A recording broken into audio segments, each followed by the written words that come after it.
Natasha Noma, Natasha la bosi, Natasha la bomba la namba aje kuronka ikiraka c'amafaranga menshi cyane tutaramenya yariyo. Haha.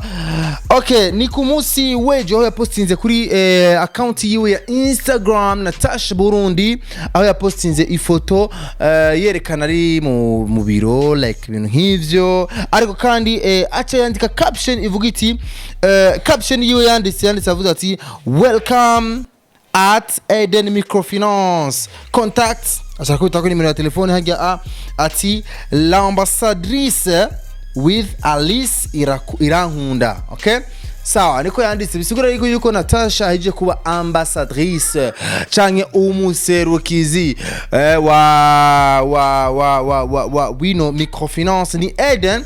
Juste ni microfinance Eden ifasha abantu bato ifasha guteza imbere canke guteza imbere abantu bikorera utwabo tuntu duto. Ariko kandi microfinance amakuru dufise yo hasi nuko Natasha, murabizi ko Natasha ivyo bitoroshe, nimba mwibuka reka ndabibutse yuko Natasha la bomba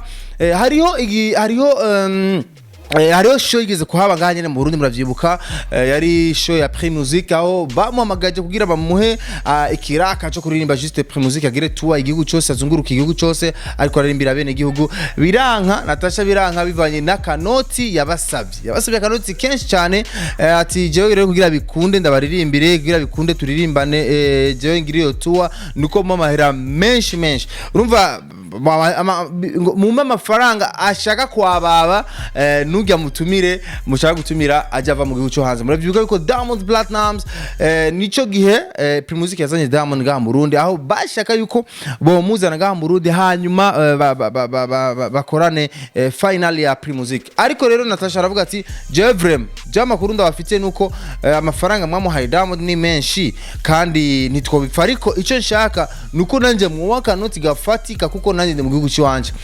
Barumvikanye rero biranka kabisa, biranka nkuko abaserukizi ba Prix Musique babivuze ati bariko babazi bibazo uramenyesha makuru babaje ati kubera iki tubona umukobwa muri Roma muri zino tour mwafashe Fizo na Satubiyo bonyene bagirize tour, bandi barihe ko utabona igitsira ngore ati Natasha twarampropose yuko twakorana, ariko biranka bivanye n'akanoti yadusavye akanoti kisunuye. Ikibazo rero twibaza ni mbega microfinance Eden Microfinance bamuhaye amafaranga ngahe kugira yemere kubabera ambassadrice? Hey, iki rero ikintu rero tugiye kubatohoreza gura tuzomenye neza, ariko ni ikintu cyiza cyane. Murazi yuko Natasha aheruka kuja mu gacere kadasanzwe, apana aheruka ari no mu gacere kadasanzwe kuko niba mubizi aheruka indirimbo yiwe ya nyuma, indirimbo ya Natasha ya nyuma yasohoye. Natasha indirimbo yiwe ya nyuma yari indirimbo inkoni nkubitsi inkoni niyo ndirimbo yo yanyuma ariko gusohora, ariko nyuma yaho gato haciye hazamwo indirimbo yo kuririmbira nyakwigendera nyene cyubahiro mukuru wahoze ari mukuru w'igihugu cy'u Burundi Peter Nkurunziza. Ariko rero indirimbo official kabisa ariko gusohora ari indirimbo ya nyuma aiza amezi abiri ni inkoni. Biboneka yuko Natasha ku gisata cy'umuziki nariko arahinjiramo cyane, ariko amadiri aguma murondera wazi umuntu ata music ariko arasohora, umuntu atakaza ariko arakora ku muziki, ariko akabana yaronka amadiri ya microfinance nkaya. Haja rero yise la bamba la namba la bosi la amasi la biki byose kumbura bafise impamvu bavyita kurabona n'ama connaissance n'amadiri akubana yakubita neza cyane. Reka tugire ko tukeza cyane microfinance Eden mu kumutora Natasha umuririmvyikazi wacu mu Burundi kumugira ambassadrice. Ndibaza buke bizoza bazotora n'abandi baririmbye n'abandi artiste bagira ambassadeur ambassadrice, kuko murabizi yuko mu Burundi umuziki wacu turacakeneye gusupportingwa, abaririmbyi bacu baracakeneye gufatwa mu kuboko kugira bashikanwe kure. Birababaza sana kubona amakampuni atandukanye acafisha abantu ku mapancarte yabo, bakafisha abantu tutazi like bakafisha barashima n'abastari bo hanze, mu gihe mu Burundi dufise abastari batandukanye.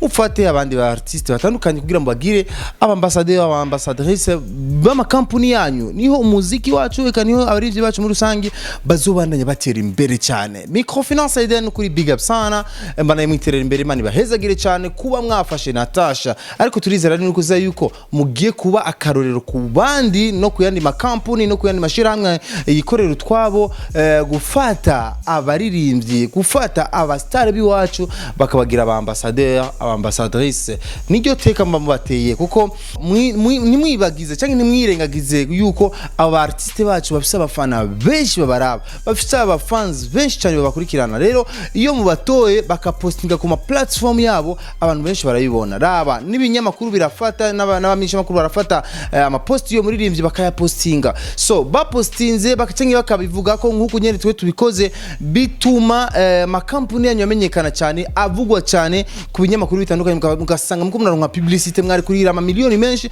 muriko muyironga wanashima ku mafaranga abayabaye cyangwa amafaranga asanzwe iki rero ari namwe mu avantage yo gutora aba artiste no gutora aba star mukabakoresha mu makampuni yanyu so big up sana to Natasha big up sana to Microfinance Eden Imana bandibagirira neza abene gihugu bose duhamagarirwa kuja muri Eden Microfinance by the way tuzomurondera Natasha kugira tuyage nawe atubwire ingene vyagenze Microfinance yo ikora gute bagenda gute reka tubereka ka video gato k'ibintu 3 yerekanya post kuri Facebook yiwe Instagram yiwe yerekana ingene Microfinance yabaye ambassador wayo ingene rikirakora he twese rero tuje muri Microfinance Eden turaba ingene bi Mez. In Isaac TV, my name is As a Classic. Okay, nene, bye.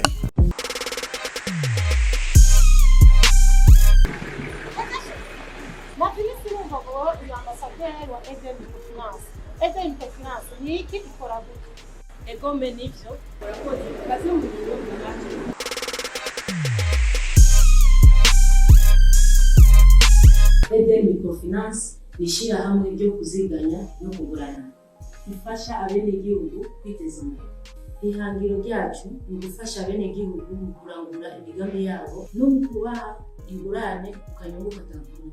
Eden Microfinance ikorana n'abene gihugu bose abarimyi abikorera utwabo abakozi ba leta amashira hamwe n'amakoperative n'abandi bose bifuza kurangura imigambi yabo.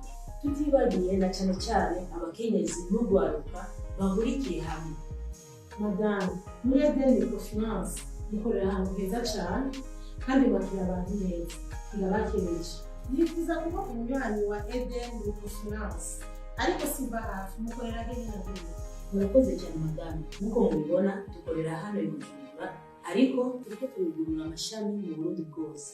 Vuba cyane tugiye kugurura ishami muri province ya Bubanza ku isoko yo ku Musenyi n'irindi shami ku isoko ya Kotebu mu gisagara cya Bujumbura. Nashaka gukurikirana ukuntu Eden Microfinance yakira neza abene gihugu.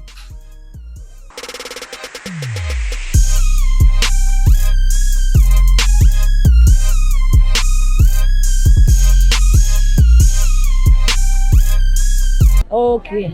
Imayo pasteke shirira zibiri ego karoti ibitunguru nangaye ego sha nawe ni ibihumbi 4 ego aki sashe ya tesi ikanugurura imodoka Urakoze madame. ego murakoze na ego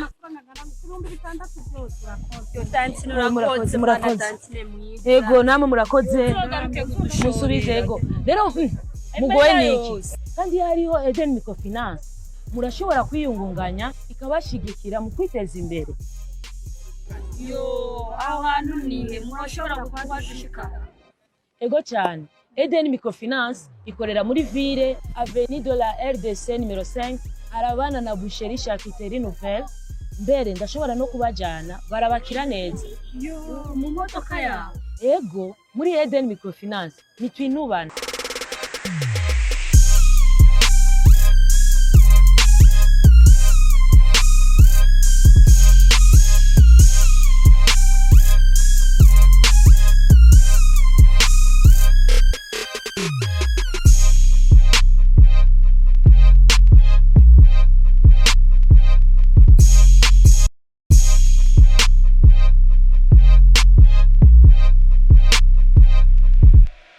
Hey!